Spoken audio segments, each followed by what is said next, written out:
todas las presentes por aguantar un poquito más la tarde con nosotras. Ahora vamos a comenzar la segunda parte, la segunda jornada. Se titula Querellas criminales por perfiles étnicos. Son dos casos que son ejemplo de todo lo que antes se ha comentado, continuación del ejemplo que Sheila ya ha comentado, pero en este caso las querellas se interponen contra personas o colectivos de migrantes. En primer lugar, va a hablar Daniela Melag, compañero de Madrid. Gracias por estar aquí. Es abogado de Red Jurídica, cooperativa de abogados y abogadas de Madrid. Están llevando la representación y la defensa de Malik Weye, portavoz del Sindicato de Manteros y Lateros de Madrid, acusado hoy en día, si no me equivoco, de un supuesto delito de injurias por haber realizado una entrevista en 20 minutos en relación con la muerte del senegalés Mambe Mbaye, que murió tras una persecución policial contra los manteros en el barrio madrileño de Lavapiés. El procedimiento se inició por una querella criminal interpuesta por el Sindicato de Unión Policial Municipal de Madrid contra él y 4 personas más. Y nada, agradecerte como siempre que hayas venido y el placer de poder escucharte. Y luego pasaremos con Dani Jiménez y Jesús Aguerri, integrantes del Grupo de Derechos Civiles 15M Zaragoza. El grupo que está llevando a cabo la campaña Zaragoza no se calla, en apoyo de la querella criminal que se recibió aquí en Zaragoza contra Idrissa Weye. Es en representación de la Asociación de Senegaleses en Aragón, también por unas manifestaciones que hizo públicamente en medios de comunicación sobre las denuncias que se estaban recogiendo y llevando a cabo por diferentes manteros contra actuaciones policiales por parte de la policía local de Zaragoza, en las que se denunciaban irregularidades, por decirlo de alguna manera suave, en las prácticas, en las intervenciones que se producen por parte de la policía a los manteros cuando se encuentran vendiendo. Ahora me extiendo un poquito más con este caso, que es el nuestro y es el que más conozco. La querella se interpone tanto a la Asociación de Senegaleses como a Derechos Civiles 15M Zaragoza, a ambas asociaciones. A Derechos Civiles, en el auto en el que la jueza considera que sí que hay delitos y que debe continuar para adelante, pero única y exclusivamente contra Idrissa, porque considera que Derechos Civiles no ha participado en esas declaraciones que la policía denuncia. También, por lo que se comentaba antes, que Jacobo me parece que ha comentado, la querella se interpuso en esta ocasión por un supuesto delito de odio, pero la jueza la admite a trámite, pero solamente la admite a trámite por un supuesto delito de injurias y calumnias contra la policía. Ahora mismo está pendiente de juicio y luego los compañeros os contarán un poco más. Y ahora sí, le paso la palabra a Dani. Gracias. Bueno, muchas gracias por aguantar hasta el final, pero ahora viene la mejor parte, así que... yo no tenía pensado empezar mi ponencia diciendo esto, pero ha sacado Jacobo el tema antes y creo que por alusiones había que hacer mención a ello. Yo la última vez que estuve en Zaragoza dando una charla, hace 3 años, en el Colegio de Abogados, cuando se nos permitía dar charlas en el Colegio de Abogados, estaba dando una charla sobre prisión provisional y audiencia nacional, explicando un poco pues las particularidades de la audiencia nacional, de cómo al ser un tribunal que goza de mucho poder y que por materia de especialización trata unos temas muy sensibles, pues cómo podía haber un abuso de la prisión provisional. Entonces, bueno, pues tras una charla y un debate al respecto, terminamos, enciendo el móvil y de repente se me inunda de llamadas perdidas que había recibido durante la charla. Digo, madre mía, ¿qué ha pasado? Son llamadas del Colegio de Abogados de Madrid. Llamo al colegio y oye, ¿qué ha pasado? Y dice, no, pues que hay un detenido que te ha designado, un tal Alfonso. Y entonces, bueno, me entero, intento ver por qué me ha designado esta persona. Yo estoy en Zaragoza, esta persona en Madrid, y esta persona resulta que había realizado una obra de teatro de títeres ese mismo día, había sido detenido y le habían derivado a la Audiencia Nacional por un delito de enaltecimiento del terrorismo.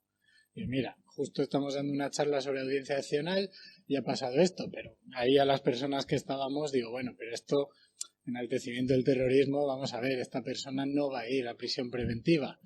Al día siguiente me sustituyen unos compañeros del despacho en la declaración de esta persona, terminan, me llaman y me dicen que le han metido en preventiva. Pero bueno, ¿cómo es posible esto, no? Y por un delito que por aquel entonces, además, bueno, se había modificado el Código Penal, pero tenía un máximo de pena de 3 años de prisión.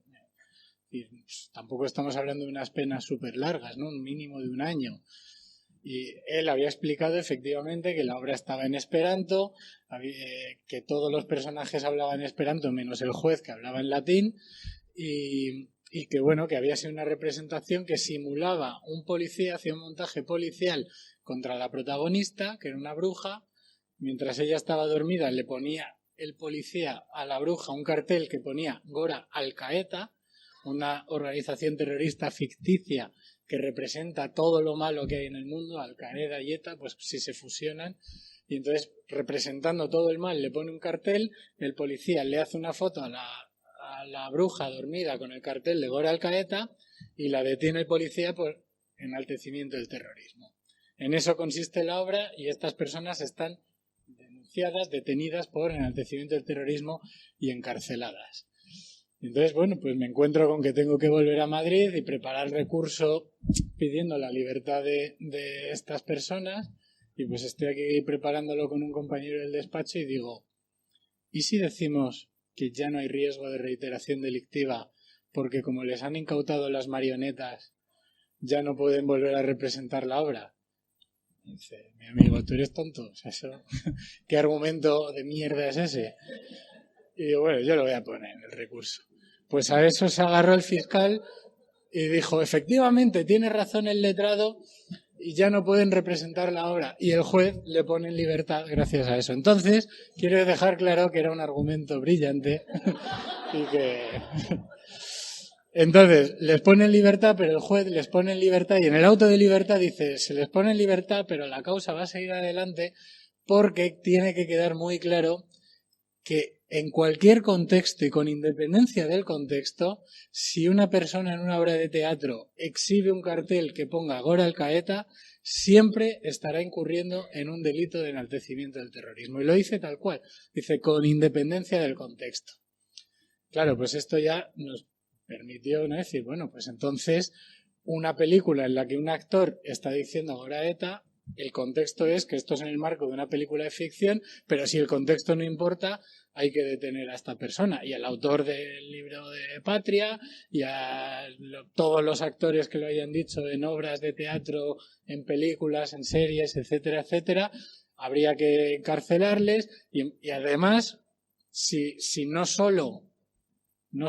importa el contexto, cuando estamos hablando de organizaciones terroristas de verdad, sino que el contexto tampoco importa cuando hablamos de organizaciones ficticias, pues los malos de las pelis de James Bond que pertenecen a una organización terrorista también tienen que ser encarcelados y así. Entonces, llevando el extremo al absurdo, finalmente todos los argumentos se cayeron por su propio peso, la audiencia tuvo que ceder, tuvo que decir que efectivamente el contexto sí importa y acabó archivando la causa, no por una falta de presunción de inocencia, sino porque explícitamente dijo la Sala de lo Penal que nada de eso era delito. No es que a lo mejor no tenían la intencionalidad, sino que aquí no había habido ningún delito que representar esta obra de teatro no era delictiva. Pero tuvimos un fiscal que en un primer momento pidió prisión y que consideraba que sí había delito, y teníamos un juez que también consideraba que había delito y que era lo suficientemente grave como para mandarles a prisión preventiva.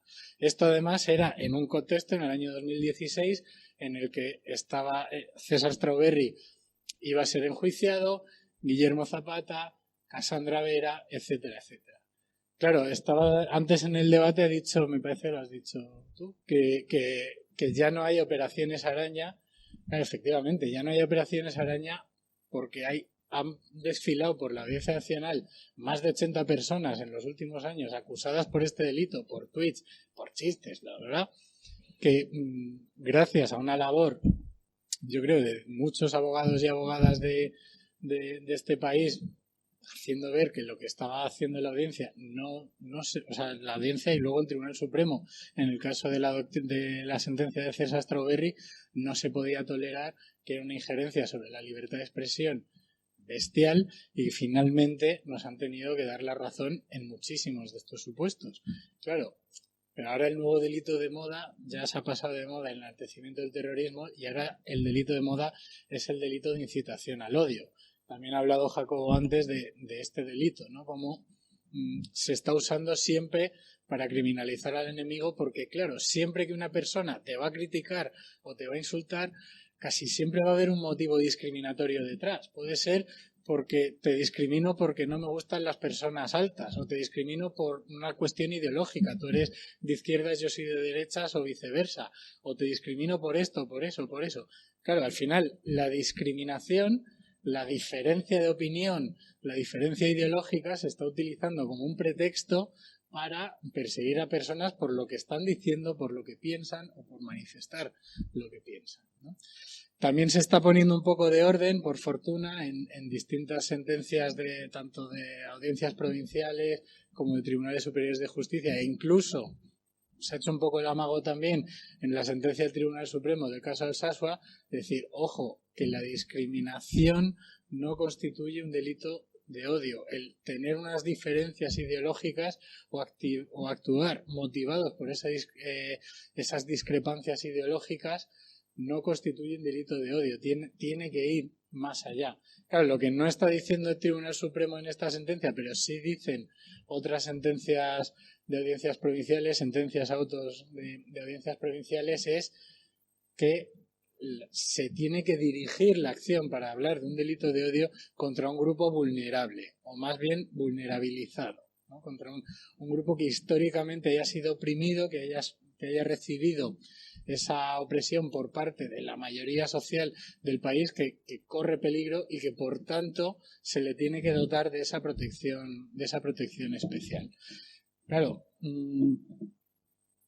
dice nuestro Código Penal en relación a los delitos de odio, cualquier persona que actúe por motivos de discriminación raciales, de orientación sexual, etcétera, etcétera, puede estar incurriendo en un delito de odio. Bien, pero habría que añadir la coletilla de vulnerable, porque claro, una persona que actúe por racismo contra las personas blancas no estaría actuando contra un grupo vulnerabilizado, sino que precisamente las personas blancas, varones, heterosexuales, son las personas que gozan de todos los privilegios en este país y en este contexto, y que alguien actuando contra ellos no estaría poniendo en peligro una minoría vulnerabilizada. Bien, quería dejar esto claro como preámbulo antes de adentrarnos en el caso de Malik concretamente y el resto de delitos que tienen que ver con la expresión, ¿no? Los delitos de expresión, que son los delitos, como ya se ha apuntado antes, los delitos de incitación al odio, los delitos de incitación al terrorismo, los delitos contra los sentimientos religiosos y los delitos de injurias y calumnias. Y dentro de injuria y calumnia, injuria es ofender a alguien, insultarla gravemente, calumnia es atribuir a alguien un delito, una actuación delictiva que no ha cometido. Si yo digo que esta persona que tengo al lado es una maltratadora que va maltratando a la gente, podríamos estar hablando a lo mejor de una posible calumnia. Si bien se tiene que hablar de un acto específico. Si digo que pegó a alguien el sábado pasado en el bar no sé cuántos, podríamos estar hablando de calumnia. Pero además de las injurias y calumnias generales que se podrían aplicar a todo el mundo, existe en nuestro Código Penal unas injurias y calumnias especiales, como son las injurias contra el rey y la corona, las injurias contra las Cortes Generales, esto es algo que casi no se habla nunca, las injurias contra los miembros del Consejo General del Poder Judicial, contra los miembros del Tribunal Constitucional, del Tribunal Supremo y las injurias contra la policía. Entonces, ¿cuál es la diferencia entre estas injurias especiales y las injurias generales que podemos cometer contra cualquier persona?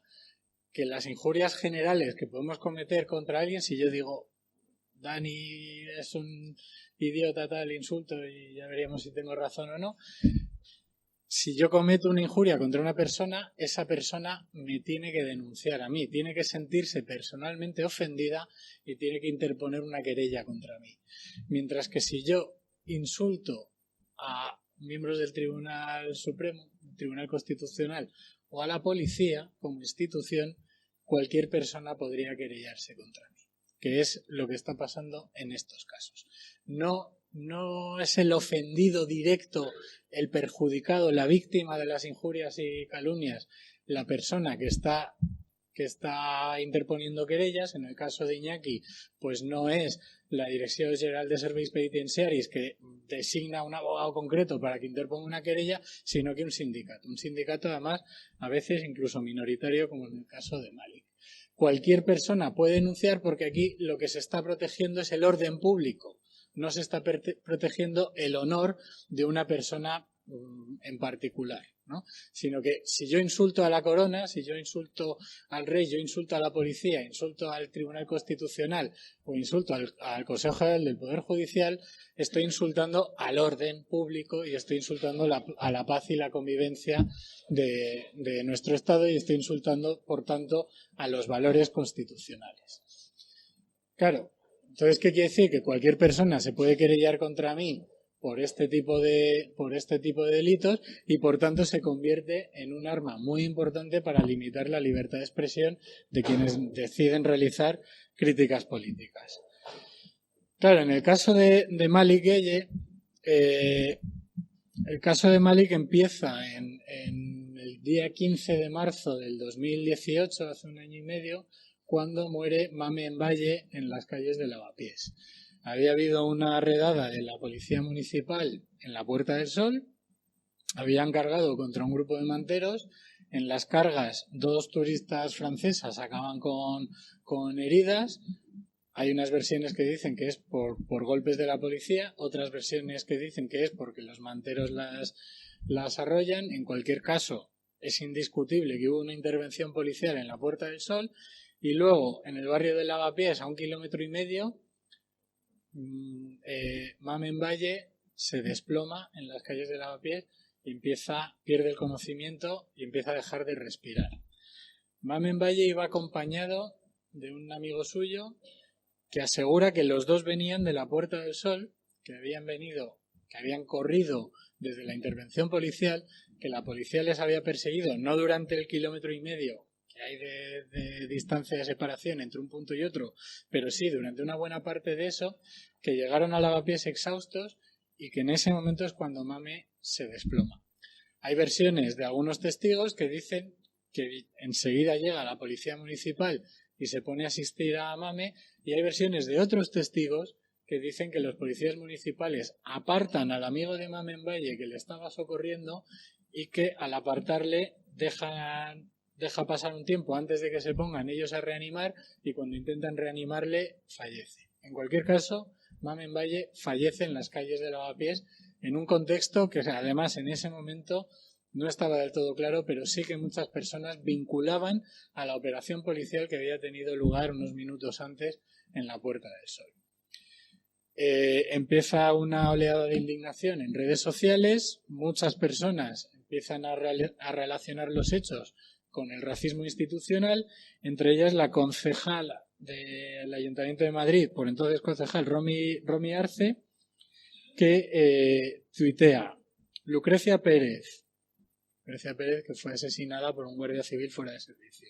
Samba Martínez, que murió en el CIE de Aluche y no se le prestó la asistencia médica necesaria.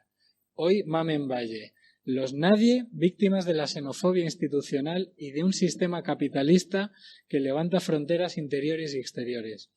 El pecado de Mame es ser negro, pobre y sin papeles.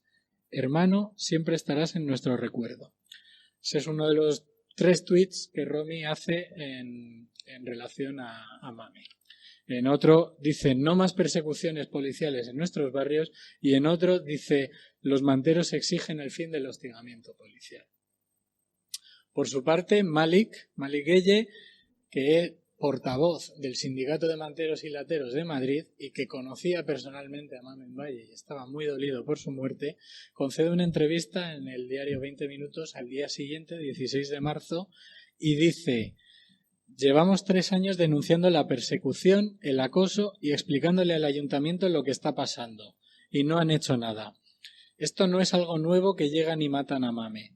Estaba un amigo con él y cuando intenta ayudarle para meter los dedos en la boca para no morderse la lengua, la policía lo empujó y lo apartó. Los mismos policías se bajaron de la moto y lo empujaron y ahí se murió. A la pregunta sobre cuáles son las reivindicaciones del colectivo, digo, son que los que son responsables de la muerte de Mame paguen las consecuencias, que los 2 policías responsables paguen por eso y también el ayuntamiento. Claro, en base a esto se interpone una querella contra estas 2 personas, contra más personas también por otros tweets, pero finalmente únicamente prospera respecto de estas 2 personas. Una misma querella, un mismo asunto. La querella deja claro que Mame fallece por un problema cardíaco que tenía, que es verdad que resulta que él tenía un problema en el corazón. Un problema, por cierto, que él no sabía que tenía por, entre otras cosas, la exclusión sanitaria que no le permitía acudir, como cualquier otro ciudadano, a los servicios médicos y a enterarse, por tanto, de este problema que tenía. Pero bueno, consideran que fallece por una causa que nada tiene que ver con la intervención policial y que, por tanto, quienes insinúan que sí tiene que ver o quienes directamente denuncian que sí tiene que ver con la intervención policial y responsabilizan a la policía municipal han cometido un delito de injurias, dicen la querella, injurias o calumnias contra las fuerzas y cuerpos de seguridad, en este caso del Ayuntamiento de Madrid. En un primer momento se recurre que estas 2 personas tengan que estar en el mismo procedimiento penal, porque no existe una conexión entre una persona y otra, no existe un concierto previo, no se pusieron de acuerdo para denunciar públicamente lo que le podía haber pasado a Mamen Valle, es decir, es que están poniendo una causa, una misma querella contra 2 personas que no tienen nada que ver. Pues usted ponga una querella aquí contra esta persona y otra contra esta otra, pero unir en una misma causa a todos los que hayan criticado a la policía por esto carece de sentido. Y la Audiencia Provincial considera que sí que tiene que estar la causa junta, unida para los 2, para Romy y para Malik, porque dice, si bien es cierto que no estaban físicamente reunidas ni se refiere a un concierto previo conjunto, tratándose de conductas en parte realizadas a través de la red, en este caso mediante Twitter, debemos realizar una interpretación flexible del precepto. Es cierto que no existió una reunión física entre los investigados, pero sí un mismo contexto de las acciones, y por tanto concluye que cabe considerar la existencia de un concierto tácito en la difusión en la red. Bueno, Malik no hizo uso de la red, hizo una entrevista ante un medio de comunicación. O sea, si la excusa es que por Twitter todas las personas de manera tácita se ponen de acuerdo para realizar una misma acción de denuncia de la policía ante el racismo institucional, pues esto tendría que dejar forzosamente a Malik fuera, porque no actuó en la red, dio una entrevista a un diario digital. Pero bueno, en cualquier caso, tras declarar y explicar, como bien ha apuntado antes Jacobo, que no hay una intención de ofender a la institución, sino que únicamente una intención de denunciar al sistema, denunciar ciertos prejuicios que puede haber en el sistema. El caso además del tuit de Romy Arce es muy claro, dice habla del sistema capitalista que levanta fronteras interiores y exteriores. Aún así, la Fiscalía formula escrito de acusación contra estas dos personas pidiendo multas de más de 5.000 euros a cada una. Por fortuna, la Audiencia Provincial de Madrid hace escasos días ha archivado la causa respecto de Romy Arce. Considera que efectivamente estaba en un contexto de plena libertad de expresión, que estaba haciendo una crítica al sistema y que por tanto no cabe encuadrar su conducta dentro de una conducta penal. No se han pronunciado al respecto todavía de la actuación de Malik, pero todo apunta a que es posible que Malik sí que vaya a juicio y se esté enfrentando a esta pena, por tanto, ¿no? Una pena de multa de 5.000 euros que en caso de que no la pagara, que no pudiera pagarla o decidiera no pagarla, se sustituiría por una pena de privación de libertad que probablemente consistiría en un ingreso en prisión, una estancia corta, pero un ingreso en prisión no obstante. Claro, Malik estaba hablando de la muerte de un amigo suyo, esto hay que tenerlo muy presente, a que él conocía y quería. En un momento en el que la información todavía no estaba clara, se le echa en cara las conclusiones a las que había llegado el médico forense respecto de las causas de la muerte de Mame, un informe de médico forense que se realiza varios días después de esta entrevista que él había hecho, y aún así, claro, y no se le permite cuestionar la versión oficial. La versión oficial es esta persona falleció por un problema que tenía del corazón y aquí no hay nada más que hablar. No se puede entrar a discutir siquiera si la policía podía tener alguna responsabilidad o si el sistema podía tener alguna responsabilidad. Al sistema hablando concretamente de la exclusión sanitaria. Entonces, básicamente, a Malik se le está persiguiendo por decir lo que piensa, por expresar lo que piensa y por hacer unas críticas que no sientan nada bien. Existen muchas formas de atajar los problemas que suscita la persecución de los delitos de expresión. Jacob ha mencionado antes que el viernes pasado se hizo una presentación en Madrid de las conclusiones del Grupo de Estudios de Política Criminal, que de verdad recomiendo. Si buscáis creo que la web es politicacriminal.es, ahí tenéis en el apartado de documentación podéis encontrar las propuestas que realizan para los delitos de expresión, que comulgo con casi todas ellas. Respecto de las injurias y calumnias, abogan por abolir todos los tipos especiales de injurias y calumnias, es decir, dejar únicamente las injurias y calumnias, también abogan, por despenalizar las injurias que son las falta de respeto o insultos, que esto es algo que se puede solventar por la vía civil. Si tú me has ofendido, me has insultado, has vulnerado mi derecho al honor, pues esto se persigue por la vía civil, que ya es una vía que está abierta para ello. Es, por ejemplo, el caso de Irene Montero cuando denunció a una asociación judicial demandó a una asociación judicial que había publicado un poema sobre ella con un claro carácter machista, ¿no? Pues en vez de perseguir esto por la vía penal, perseguirlo por la vía civil. Únicamente dejar abiertas las calumnias, es decir, las imputaciones falsas de hechos delictivos, pero solo el tipo general, nada de los tipos especiales.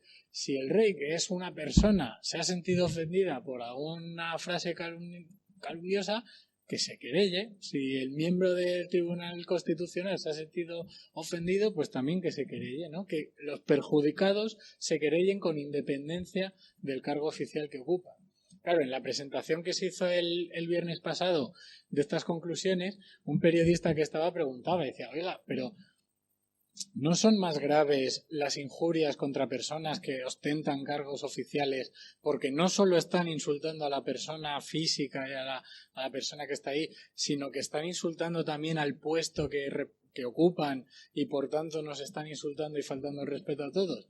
Claro, lo que le argumentamos de contrario es es que las personas que ostentan cargos oficiales tienen que aguantar las críticas y esto es doctrina asentadísima del Tribunal Europeo de Derechos Humanos, que quien ocupa un cargo tiene que aceptar que ese cargo, por su decisión de entrar en el mundo de la política, va a venir acompañado de críticas, a veces incluso de críticas feroces, ¿no?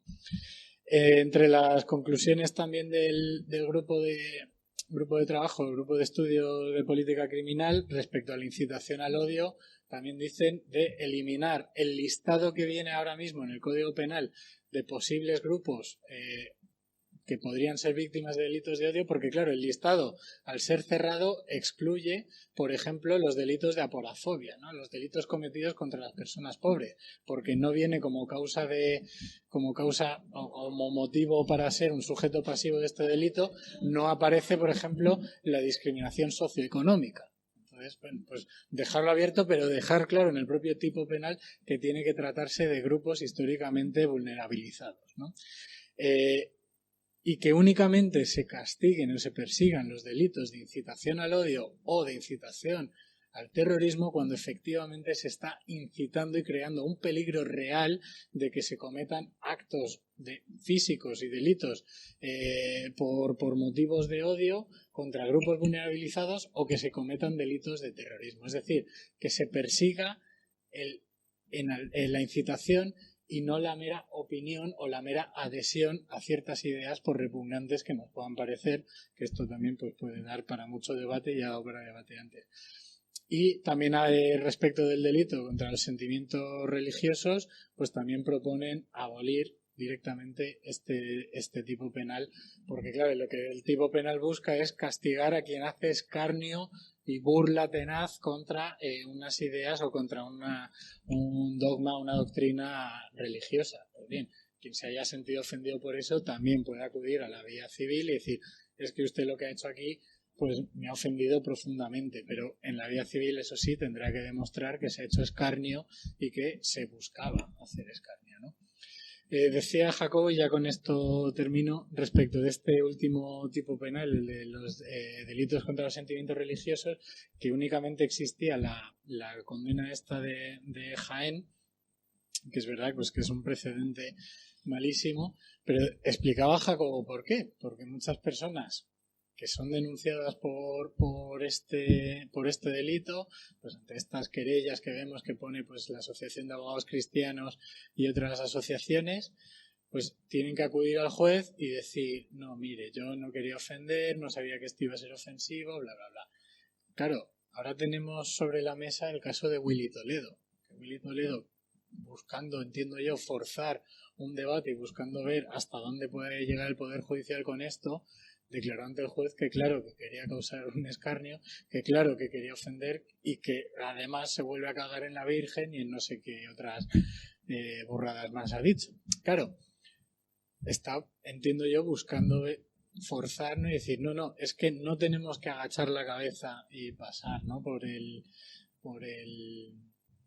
el aro y decir que no busca ofender. Es que la libertad de expresión tiene que amparar también las conductas que busquen ofender y que efectivamente ofendan. Y yo creo que con su caso pues se va a abrir un debate muy interesante, socialmente ya abierto, pero también ahora en el mundo judicial cuando llegue a juicio, que veremos cómo termina. Y respecto a las injurias contra la corona, que creo que el Tribunal Europeo de Derechos Humanos nos ha marcado bien el camino y espero que el resto de injurias pase lo mismo. La sentencia del Tribunal Europeo de Derechos Humanos de Stern y Taulatx contra el Reino de España lo deja muy claro. Es que las injurias contra el rey tienen que admitirse dentro de un debate de libertad de expresión. Es que es el representante del Estado y como tal tiene que recibir críticas y tiene que el Estado tolerar esas críticas que se están recibiendo.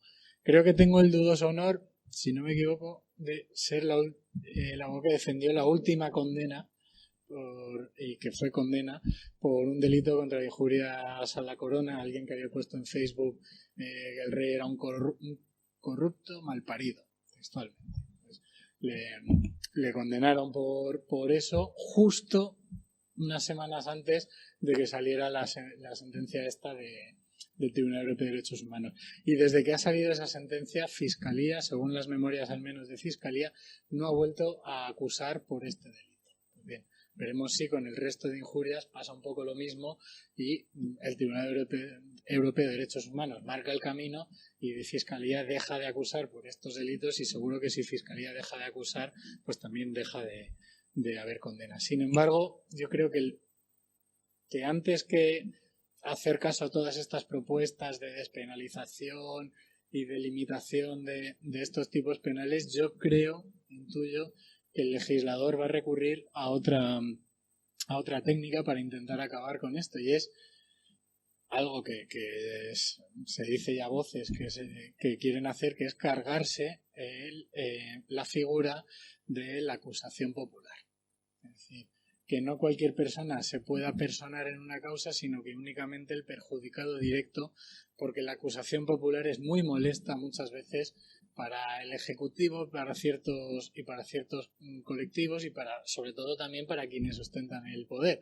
La acusación popular ha permitido condenas, pues por ejemplo en ciertos casos como los de los GAL, o como en casos también de torturas. Entonces, claro, al final lo fácil es cargarse la acusación popular y decir, así ya cualquiera no puede querellarse y personarse en este tipo de causas, sino únicamente los perjudicados, y con esto pues se puede ir limitando un poco la acción penal.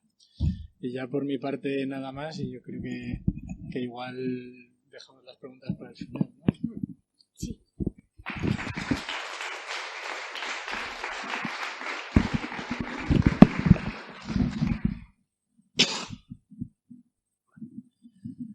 Bueno, pues bueno, muchas gracias por asistir. Decir que ahora hablaremos Dani y yo para hablar del caso que llamamos aquí en Derechos Civiles. En principio, yo tenía pensado hacer una pequeña introducción o contar un poquito el origen de la querella, pero ya lo ha resumido Ana tremendamente bien, así que intentaré no repetir, ¿no? Para no cansar. Decir, antes de nada, y aprovechando este pequeño tiempo extra, gracias a la explicación del tema de la querella, comentar al hilo, ya que se ha hablado del tema del enaltecimiento del terrorismo, que efectivamente hay ciertos casos que llaman muchísimo la atención y que hemos comentado ya aquí, ha comentado Jacobo, ha comentado el compañero, el de los titiriteos quizás sea el sumo. Hay otros casos en esa línea. Recuerdo, por ejemplo, uno que hablábamos antes en la comida, es el caso del califa de Chubia, y fue un señor gallego que se le ocurrió decir en Facebook que él era el califa de Chubia era su pueblo, y se hizo una camiseta negra con escrito, según la Audiencia Nacional, en dialecto gallego, califato de Chubia, ¿no? Ese caso, a esta persona la absolvieron, no obstante sufrió el proceso nacional y hubo un voto particular de uno de los jueces del tribunal pidiendo su condena por proclamarse líder de una organización, entidad completamente inexistente, ¿no? Entonces, esta clase de casos, pues bueno, son cómicos, nos llama la atención y los comentamos mucho. No obstante, quiero llamar la atención sobre el hecho de que bajo esos casos que salen en muchos lugares, el enaltecimiento del terrorismo se aplica más allá de ellos, y está ahí y se condena a gente por cosas como, por ejemplo, poner en Twitter que, y cito, parafraseo, aunque intento citar literalmente, la lucha armada no nos gusta a nadie, pero es el único camino para avanzar. Siguiente tweet, o otro de los tweets que menciona la sentencia condenatoria por el enaltecimiento del terrorismo, es un link a una página web en la que había un fragmento de un libro, además, un libro publicado, sobre Ulrich Meinhof, uno de los miembros de la RAF, un grupo considerado terrorista en Alemania en los años 70. Estos dos comentarios están considerados por nuestra Audiencia Nacional y por nuestro ordenamiento jurídico enaltecimiento del terrorismo. No son tan claros, no son tan llamativos como los casos, por ejemplo, de los titiriteros, pero no obstante están ahí y creo que son uno de los elementos que no podemos obviar. Es decir, si de verdad se puede sustentar, o qué clase de derecho, o qué clase qué clase de justicia y qué clase de poderes arrogamos al Estado para que considere esto claramente enaltecimiento del terrorismo, sin posibilidad prácticamente de que haya una discusión porque jurídicamente es verdad que encaja muy bien en el tipo de enaltecimiento de terrorismo tal y como está construido a partir de la reforma o cuando se crea en la reforma del año 2000. Dicho esto, y ya yendo al caso, perdón por esta pequeña licencia, bueno, pues como ha comentado Ana, se presentó Derechos Civiles junto con AISA, recogió testimonios de los manderos de la ciudad sobre abusos, también por ser suave, cometidos por la policía. Este informe se presenta, algunos medios se hacen eco y da lugar a una querella por parte del sindicato STAD por delito de odio. Posteriormente la jueza lo reconducirá a injurias y calumnias y ya después de la fase de instrucción pues acabamos con derechos civiles fuera de la ecuación por cosas que pasan en la instrucción y el caso que se dirige exclusivamente contra el compañero Idrissa, que fue el presidente en ese momento, bueno, el representante de AISA, que en ese momento simplemente habló con los medios. Tampoco está en la causa los medios que reprodujeron esos comentarios, en teoría tienen cierta responsabilidad, al menos civil, pero tampoco han aparecido por ninguna parte y ni se les ha llamado ni se les ha mencionado por parte de la acusación. Entonces, bueno, retomar, haciendo unas pinceladas muy breves, por no reiterar, reiterar el hecho de que, como ya ha mencionado Jacobo, esta clase de casos, el hecho de enfrentarse a el aparato punitivo del Estado, al aparato punitivo por excelencia, es decir, a una posible condena, enfrentarse al sistema penal, tiene un efecto de retraimiento, desaliento, en inglés chilling effect. Es decir, el enfrentarse a esta clase de procesos es una advertencia muy potente, no solo para el que se enfrenta, sino también para todos los que están alrededor, lo ven o lo conocen. Es decir, es algo que humanamente y es normal que asuste. Obviamente esto es conocido y en parte por eso da lugar a esta clase de procedimientos. Mencionar también que son especialmente graves esta clase de procedimientos porque al final lo que hemos hablado hoy son diferentes atentados contra la libertad de expresión. La libertad de expresión, bueno, está constitucionalmente protegida, pero es que además y esto lo reconoce órganos tan poco revolucionarios como el Tribunal Constitucional, que es núcleo fundamental para que se realicen de forma efectiva otros derechos. Y esa está especialmente protegida en el ámbito de la crítica política, porque, reitero, es especialmente valiosa para permitir que se realicen otros derechos, como pueden ser un derecho a participación política informada, un derecho a información, etc. Y, sin más, y por darle paso ya a Daniel, porque he sido muy breve, pero bueno, tampoco tenía mucho más sentido alargarme más,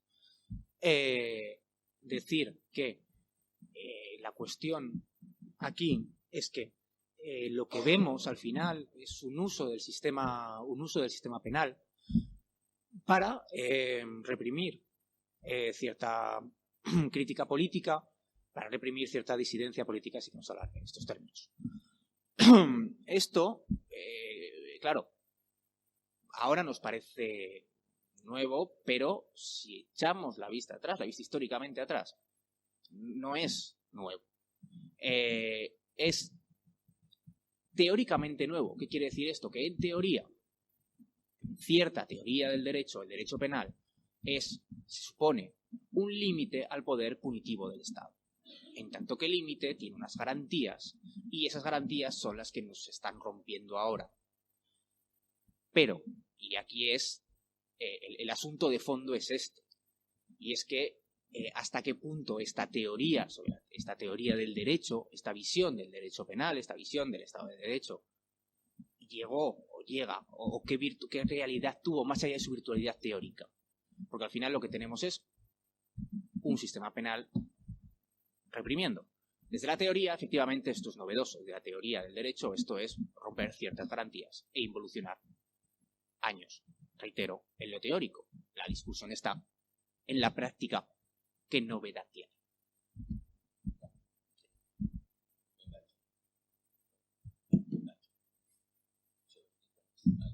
Con lo de la novedad, por coger la última palabra. Prehistoria de la querella.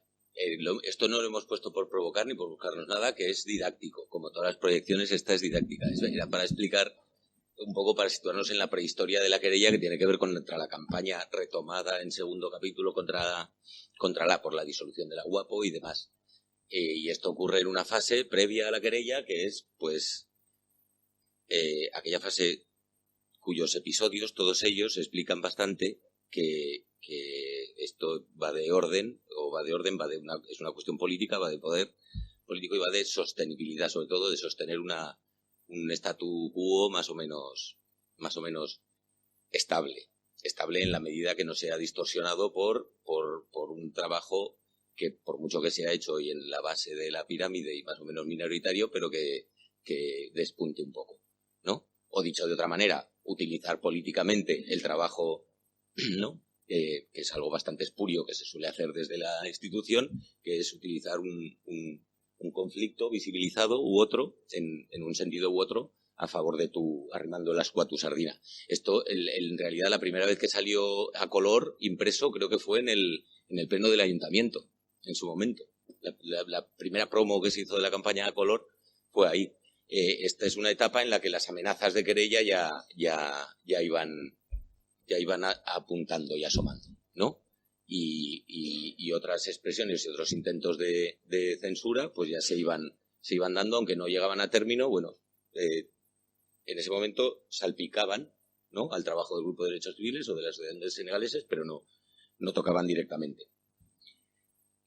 Por enlazar varias cosas. Como me ha tocado el último antes del debate, y como ya llevamos un rato y ya se han acumulado muchas cosas, pues yo voy a hacer mis 10-15 minutos a la brava y ya enganchamos con la discusión, ¿vale? Perdón si soy inconexo, pero tengo muchas cosas apuntadas. Por enlazar también con la más que anécdota que comentaba Dani antes, hay otra aquí. El día que muere Mame Valle, alguno de nosotros y nosotras estamos en el despacho de un abogado, entre otros con Mamadou y varios compañeros, porque aquí acaba de ocurrir el caso del Bershka en el Paseo Independencia. Y es en el despacho mismo cuando varios en el móvil vemos la noticia. Hay un compañero de Mamadou que dice: aquí va a pasar algún día esto también. O sea, ¡pum! Ese caso, el Bershka, por ejemplo, es otro de esos episodios previos a la querella. Y lo del título de la identificación, o sea, lo de la querella por perfil étnico, es más que un juego de palabras, en el sentido de que, como se ha dado aquí en el caso, que a Derechos Civiles nos sacan de la causa tras el recurso de la Audiencia Provincial, cuando nos sacan de la causa nos acordamos bastante de ese episodio de un sábado por la tarde enfrente del Bershka, claro, franquicia de Zara, para más simbolismo, en el Paseo Independencia. Allí lo que hay es unos cuantos manteros, un guarda de seguridad demasiado emprendedor, que genera un pollo y llama a la policía, que llega a la local, que luego llega a la nacional, un sábado por la tarde, que casi no hay gente paseando en Independencia, llega con los coches, las furgonas, prum, prum, garantizando la seguridad de todos y todas, y para cuando llega, creo que es la Policía Nacional, si no me equivoco, obviamente el caso de Mamadou, que se ha resuelto hace poco además, y otros, pues los manteros ya no están. Lo que hay es un grupo de gente, entre otros compañeros de la Asociación de Senegaleses, que se han enterado de eso y estaban de reunión en el Gancho y suben con otro compañero visiblemente no racializado, ¿no?, del grupo que está allí formando parte. Es el único blanco dentro de un grupo de, será menos de una docena de personas, y al llegar la policía lo que hace es de haber organización, coger al blanco, sacarlo para afuera y decir: venga, y a identificar a todo Cristo. De ese episodio sale Taibú con casi un mes en el CIE de Aluche y volviendo a casa celebradamente. Pero creo que también de ese caso hay un par de expulsiones, si no me equivoco. O sea, es todo ese mejunje empieza por decir: a ver, que tengo el negativo de la foto aquí, que es que esto no me cuadra. El blanco, que hace aquí, salga. No había un grupo de personas hablando a ojos de, vamos a decir, la policía, que todo sería que ella general particular, no lo sé, pero no, a ojos de la institución, vamos a decirlo así, ¿no? No había un grupo de personas hablando, había un grupo de negros y un blanco que no pintaba nada, ¿no?, para intervenir. Otra cosa, porque esto es prehistoria de la querella de aquí. Otra cosa, a propósito de alguna cosa que hemos comentado, Dani. A ver, sería, no es por dar ideas, pero llegado a un término, sería injuria contra las Cortes Generales, sería injuria contra el legislador hablar de leyes racistas en tanto que el legislador es el que produce las leyes. No pretende ser una pregunta, pero hasta qué punto se da el caso en el que hablar de racismo estructural o de racismo institucional es objeto sustancial de esa reacción punitiva aquí, mientras la Comisión Europea, el Consejo de Europa o como se llame la institución, está emitiendo una recomendación a todos los Estados de Europa para que trabajen para evitar, ¿no?, en contra del racismo institucional, dicho tal cual explícitamente, contra la población afrodescendiente. O sea, pueden pasar las dos cosas a la vez y llegar a un punto del absurdo absoluto, ¿no? O la frase esta gloriosa de Fernández Díaz, ¿no?, que explica muy bien esto, de cuando todo se tensa tanto que denunciar al sistema puede ser criticar a la institución o criticar a qué es institución y qué es sistema. ¿Cómo se da por aludido el poder llegado a ese punto? Cuando el Fernández Díaz, a propósito de la ley Mordaza, creo que fue, hay un momento glorioso, que la pregunta sobre lo que ofende, sobre algo ofensivo, creo que la cuestión es ofensivo. Fernández Díaz responde, dice, ofensa es todo lo que ofende. Y ya está. Quiero decir, todo eso que parece derivar ahí, no sé, parece que estamos creando no derecho. O sea, perdón por la cita, pero hay un jurista progre, famoso en el mundo entero y en la historia, Carl Smith, ¿no?, que creo que hablaba de algo así como la dictadura comisarial, ¿no? Es decir, apoyarse la norma superior en nombre de su defensa, ¿no? Más o menos esa es la idea. Pues parece que estamos alcanzando ya todo el rato puede haber un pasito más, pero estamos alcanzando esa cima. No pretendo proponer dejar sin curro a todos los juristas que haya en la sala, pero ese momento del absurdo, ¿cómo se gestiona al final? Otra que dejo ahí, pues para el debate o para lo que sea. Otra cosa, se ha mencionado también, cada uno en la mesa ha mentado recuerdos, incluso Lourdes, cuando presentó la primera sesión, también mencionó la querella contra Sapa. Alguno de nosotros durante los últimos 10 días nos hemos estado acordando mucho del informe sobre los centros de protección y reforma de menores que publica Sapa en el año 2008. Es un informe sobre la situación de los centros de menores, lo publica el grupo de menores de ASAPA entonces, y se acuerda, se anuncia su presentación en la escuela, en aquel momento escuela, creo todavía, Bolonia todavía no había caído, de estudios sociales. Su director entonces, ahora sería decano, lo prohíbe. Y se mueve al Centro Cívico de Delicias. El Centro Cívico de Delicias, pues, fíjate que el director de tal, el alcalde de no sé qué, bueno, hay una hora antes de presentar el informe, también lo prohíbe por orden del ayuntamiento. El informe se acabó presentando en la Avenida Navarra y en las escaleras en la calle.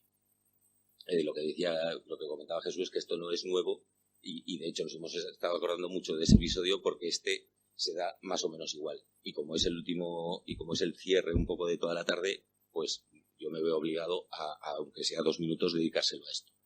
Esto se iba a hacer en la Universidad de Zaragoza, en la Facultad de Derecho. Y luego, más tarde, podemos desarrollar un poquito más los argumentos. La cuestión es que, por lo que se puede saber, en la Universidad de Zaragoza hasta el 10 de noviembre no se pueden realizar actividades que toquen temas sensibles, que toquen temas con los que hay que tener cuidado. Voy a intentar ser textual, ¿vale? No lo voy a desarrollar mucho, pero el argumento es ese. A la pregunta de si en la Facultad de Derecho, por ejemplo, se puede hablar de derecho, la respuesta, digamos que tuvo que ver con cuestiones ya un poco más detalladas, como las que ha expuesto antes la compañera Sheila. ¿Vale? Luego hay argumentos formales, y los argumentos formales pueden ser de cualquier tipo. La verdad que me importan bastante poco y no quiero dedicar ahora mucho rato a eso, pero sí que había que mencionarlo.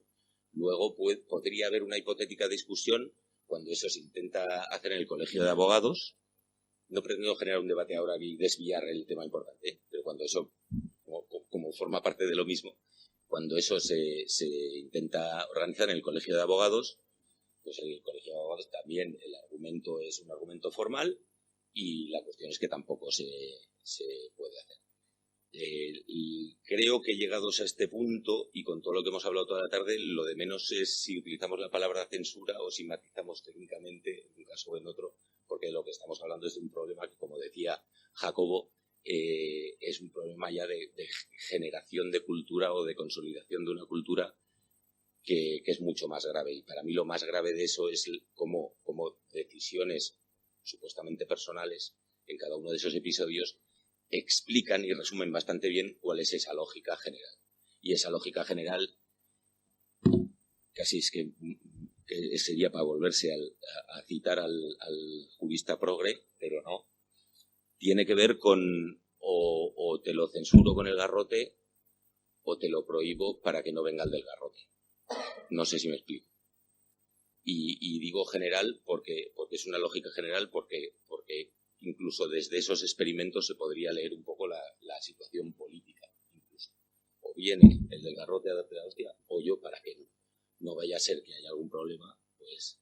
Y eso es algo que ocurre en instituciones totales, tales como la universidad, me temo, no solo la de Zaragoza, no solo la de Barcelona, sino instituciones totales que su cultura de organización y su cosita se la han ido cultivando y macerando en vinagre durante tanto tiempo y tan eficazmente.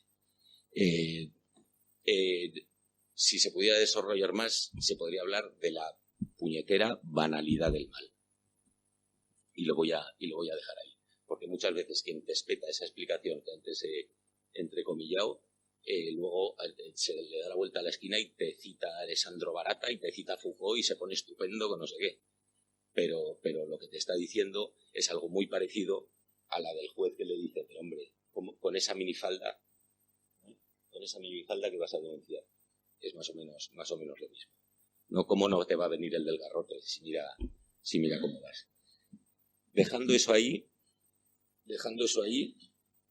y para acelerar, lo del acusado probando su inocencia es también un elemento que se ha repetido muchas veces. Y creo que aquí tenemos varios compañeros que conocen el caso muy bien y están trabajando en ello. Sí, o sea, la querella implica que es el acusado el que tiene que aportar las pruebas. Parece ser.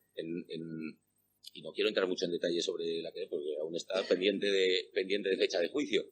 Pero como decía Jacobo, presentar la querella es facilísimo. O sea, hacer el trabajo político con esa herramienta jurídica basta con meter la ficha en la casilla porque va a salir bingo. No, luego es el acusado el que se supone que tiene que proponer prueba, ¿no? Que se practique algo. Joder, que parece que estamos jugando algo serio, porque por parte de la acusación no hay más en este caso que un pastiche de declaraciones en prensa, noticias de prensa, declaraciones en rueda de prensa, extractos sacados de contexto de manifiestos atribuidos a quien no ha dicho lo que ha dicho, de manera que de una forma mucho más que acrítica coge la jueza de instrucción y lo que hace es coger la querella con esta mano, ponerla con esta otra y al mismo texto añadirle las 3 palabras iniciales para que la frase quede en forma de auto en lugar de en forma de querella. Pero claro, el pastiche inicial, o sea, la cagada inicial, ahí queda. Y todo eso sigue tirando para adelante, ¿no? Daría mucha vergüenza ajena si no fuera por el tiempo, el esfuerzo que hay que perder. Ahora bien, yo para contradecir a mi compañero, como buenos miembros de un colectivo crítico, pues voy a contradecirte, es broma, pero voy a darle la vuelta a la tortilla porque dado que, como ha dicho Jacobo, el 99,9% de probabilidades que queden nada, y se ganan, y se archivan, la cuestión es que en qué medida, y ahora voy a nuestro contexto y señalo esa pancarta de ahí, en qué medida una situación de estas ha de ser aprovechada o no, suponen una especie de último aviso a navegantes para multiplicar el trabajo que se supone que ha dado motivo a esa querella. O sea, darle la vuelta, hacer de la necesidad virtud, utilizarla, o porque eso que dicen los del coaching, ¿no? Y ponen las tazas de una crisis en una oportunidad. Pues eso es una mierda. Pero esto va de trabajo, colectivo, y sí que tiene, y para mí sí que tiene sentido, y de alguna manera cuando se emprende la campaña es lo que se pretende. Está costando Dios y ayuda, porque el contexto no es el menos hostil de todo, la verdad. Pero creo que la verdadera victoria o la verdadera derrota ante un sinsentido como ese va a ser hasta qué punto seamos capaces no de mantener el trabajo y de no verte agredido por ello, porque agredido se ve uno todo el rato, ¿no? Cada uno de nosotros y nosotras. La cuestión es que la respuesta es colectiva. En el caso de Idrisa tampoco es Idrisa, es a todo Cristo al que le afecta esto. Pero la cuestión es que se note, ¿no? En ese punto estamos. Y en ese punto la situación de Barcelona, por mucho que se sufra allí, pues en ciertos momentos da cierta envidia por la capacidad de reacción. La verdad que un puteado teniendo envidia de otro puteado tampoco es lo más justo. Pero sí, aunque solo sea por la visibilización y por la situación de partida que se tiene para reaccionar ante esas situaciones. Vamos, que la represión tiene un efecto, por supuesto que tiene efecto, pero hay muchas formas de represión, hay cuestiones mucho más graves y hay situaciones como estas a las que no debería ser difícil darles la vuelta y hacer de ello una excusa para hacer el trabajo más grande. Y me he dejado muchas cosas, pero como ya he entrado a esta, y esto me parece que es lo más importante con lo que necesitábamos acabar hoy y salir de aquí, con la idea de currar, pues con esto acabo y venga el debate.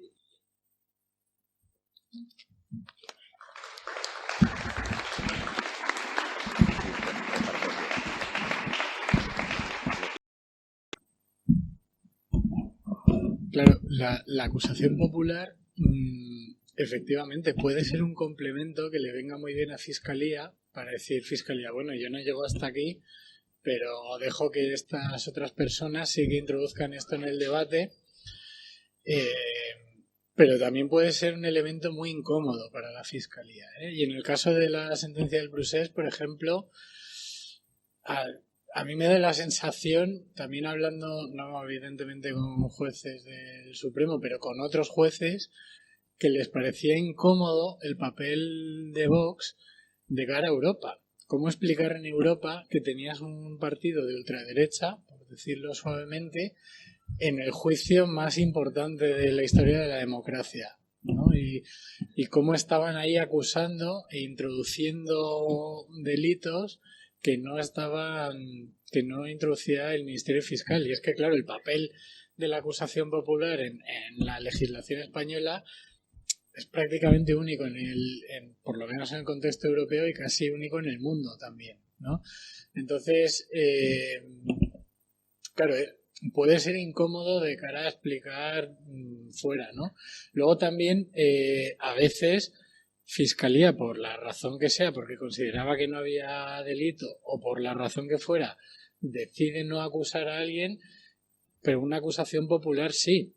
Y le puede fastidiar un poco el plan a Fiscalía en determinados casos. Y bueno, esto ha generado luego sentencias y la doctrina Botín y todo esto, ¿no? Entonces, claro, sí que puedes verlo desde la óptica de, bueno, la acusación popular puede servir para hacerle el trabajo a la Fiscalía y como complemento. En el caso este de... es que no me acuerdo cómo se llamaba, no hombre en Barcelona que murió apaleado por Mossos, creo que era Guardia Urbana, Benítez, ¿verdad?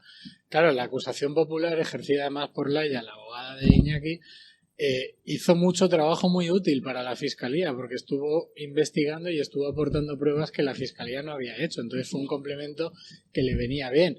Pero luego cuando Fiscalía quería llegar a una conformidad, la acusación tensaba las cosas también, ¿no? Entonces habría sido también más sencillo que no estuviera. Entonces, claro, a veces puede ser útil y un complemento útil para la Fiscalía, pero a veces puede ser muy dañino, ¿no? Y determinadas acusaciones contra altos cargos y demás vienen únicamente a veces por acusaciones populares.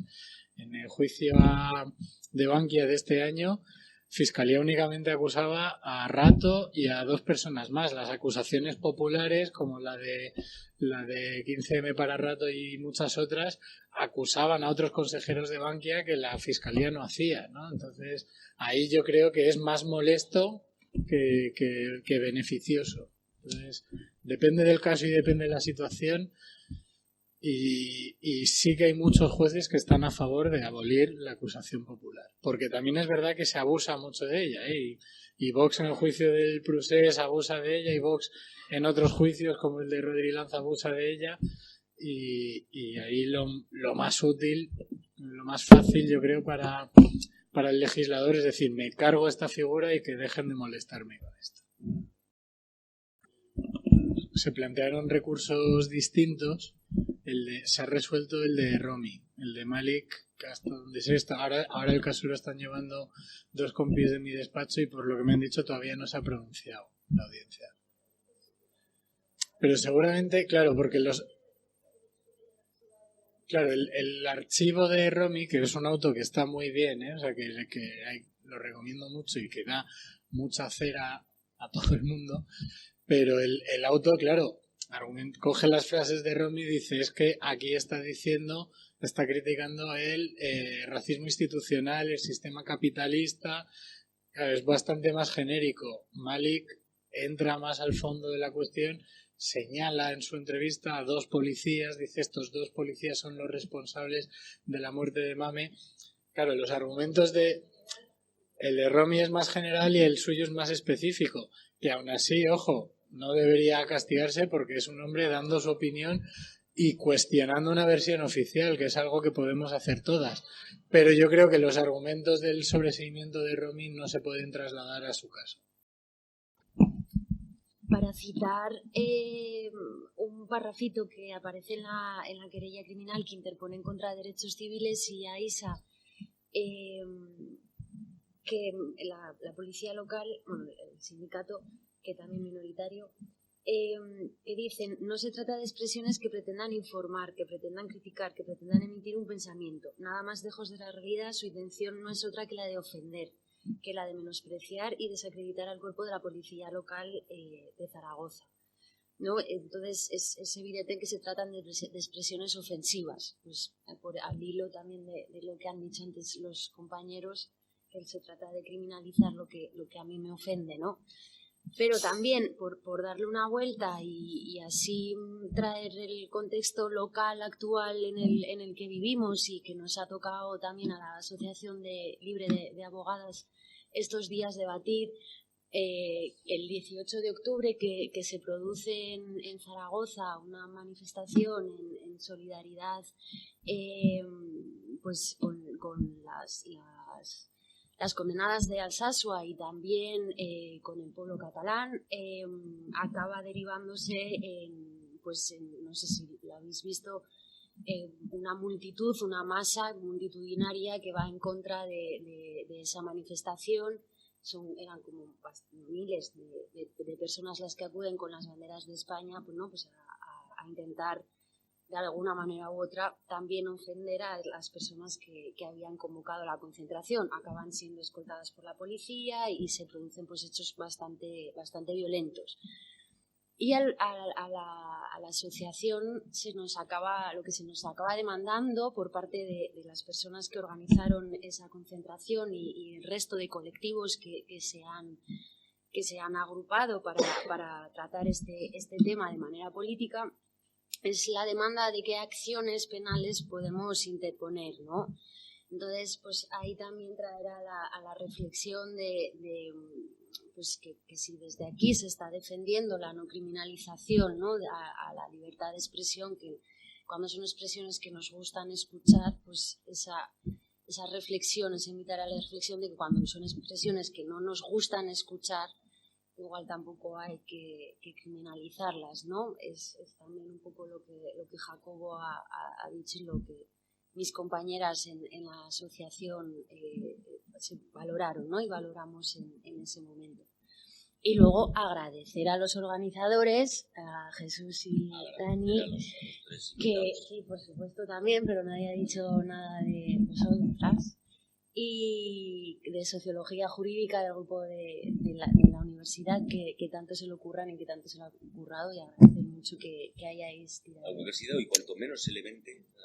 Bueno, pero estáis ahí todo el día. Y a la asociación, que es la que ha puesto la producción.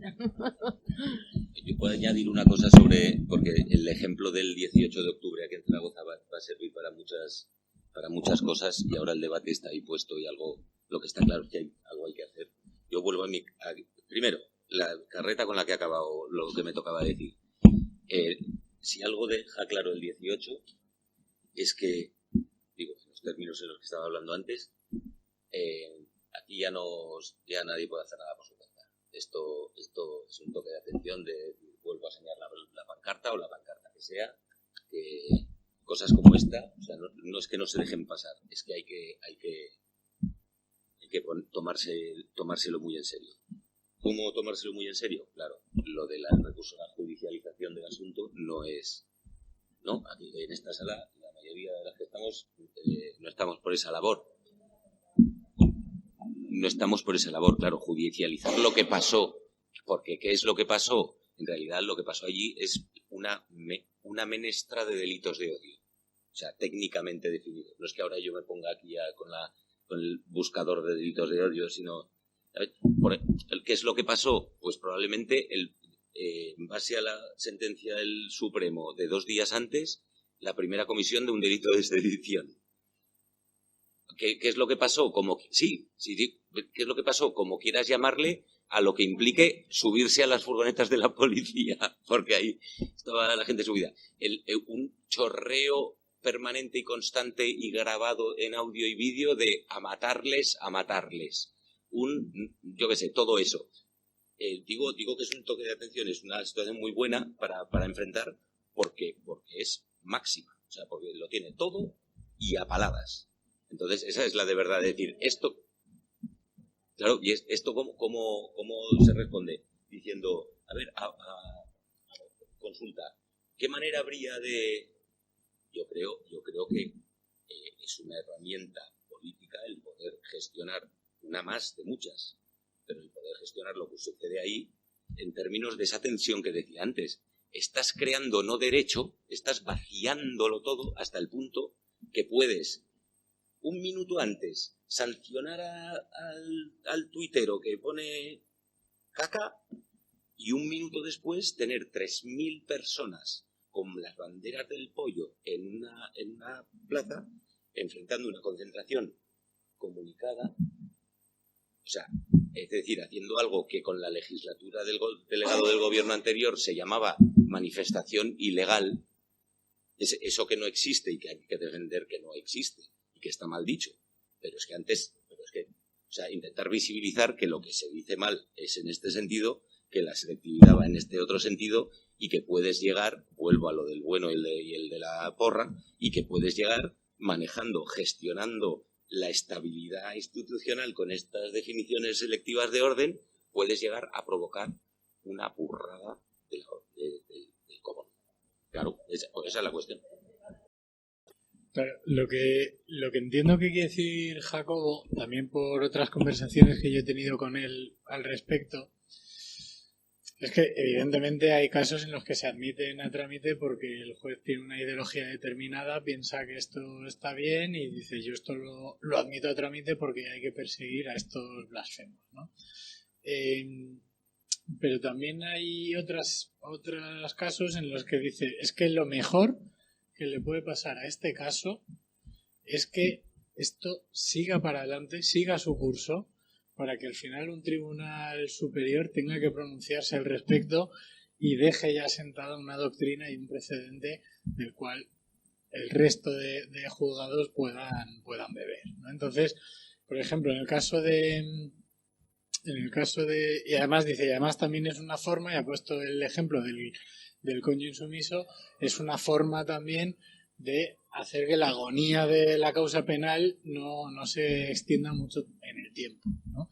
Porque al final el caso del coño insumiso ha estado abierto durante 5 años hasta que se ha juzgado.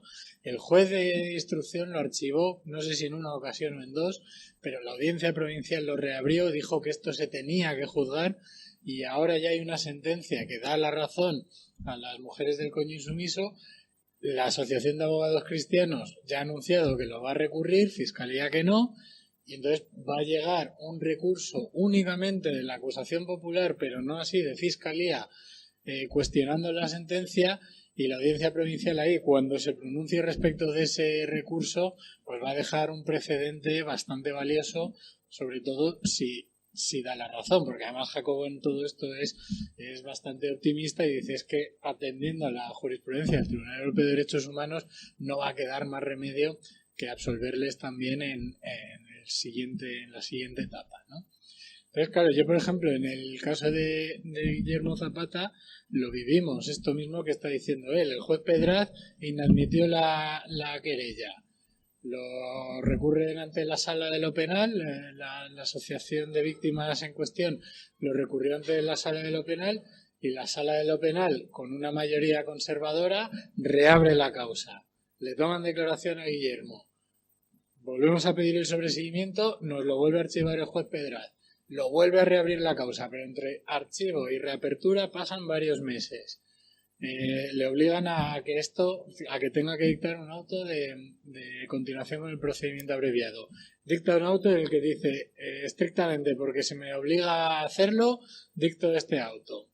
Pum, lo dicta. Presenta el escrito de acusación, escrito de defensa. Lo vuelve a archivar otra vez el juez Pedraz. Lo vuelve a reabrir la sala, recusamos a la sala, perdemos la recusación, bla, bla, bla. Al final, el caso que es que realmente tuvo una instrucción de un día, se alargó durante meses y se juzgó al final, se le juzgó 1 año y medio después. 1 año y medio en el que cada vez que se hablaba de él en prensa era el concejal proetarra que hacía chistes ofensivos, que no sé qué, que no sé cuántos. Llegamos a juicio y la sala de lo penal le absuelve. Claro, lo que ahí plantea Jacobo es que hay jueces que dirán, mira, yo esto paso de que se alargue mucho en el tiempo, admito a trámite, tomo declaración, lo paso al siguiente juez y que esto se resuelva pronto. Y a veces puede ser la estrategia correcta. Yo creo que lo que dice es eso, que no siempre que se admite a trámite una querella de este tipo es por una convicción del juez, sino que es por la falta de precedentes y por la sospecha que tiene de que le van a obligar a realizar esta instrucción y dice, pues entonces mira, que sea lo más rápido posible y que la agonía dure el tiempo mínimo imprescindible. Que no se considera que sea el elemento fundamental o que solo sea el elemento ese o que solo sea cuestión de la ideología del juez, sino que hay algo por encima que es mucho mayor, que se llama cultura de organización o como le quiera llamar, y que se plasma en cosas de esas.